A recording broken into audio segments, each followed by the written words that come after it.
अभी आपको बराह रास्त लिए चलेंगे। वज़ीर दिफा परवेज़ खटक मीडिया से गुफ्तगू कर रहे हैं कि ना हमारी हुकूमत जा रही है, ना कोई चेंज हो रहा है, और इंशाल्लाह ताला जितना फसाद और जितना टीवी ने खप डाला हुआ है, सोचें आपको शर्मिंदगी ना हो कहीं। ये 27 मार्च को आप दोबारा पार्लियामेंट पे हमला करने जा रहे हैं, प्लीज़ कोई सेंसिबल क्वेश्चन करें। तो आपके जो मतहत इदारे हैं वो वाकई न्यूट्रल हो गए?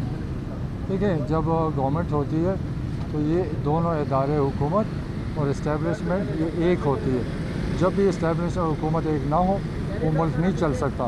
तो ये गलतफहमी किसी को ना हो कि इस्टेब्लिशमेंट और हुकूमत अलग अलग है। ये दोनों एक दूसरे के हिस्से हैं और साथ हैं और साथ चलते रहेंगे।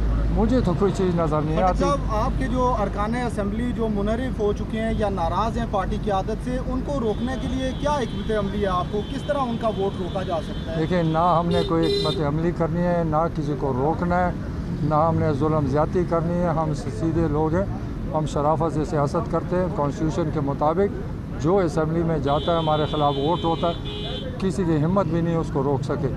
ये मैं गारंटी देता हूँ और इंशाल्लाह आप देखेंगे हमारा कोई साथी नहीं जाएगा। ये सर पार्लियामेंट हमला केस है, इसमें ये इल्ज़ाम है कि आपने अटैक किया पार्लियामेंट पे, तो आज उस पर आपकी बरियत की दरख्वास्त है, क्या समझते हैं मंजूर हो जाएगी? देखिए, धरने में मैं कहता हूँ कि यह मुखालिफिन को पता नहीं ख्वाब आया या ख्वाब देख रहे थे।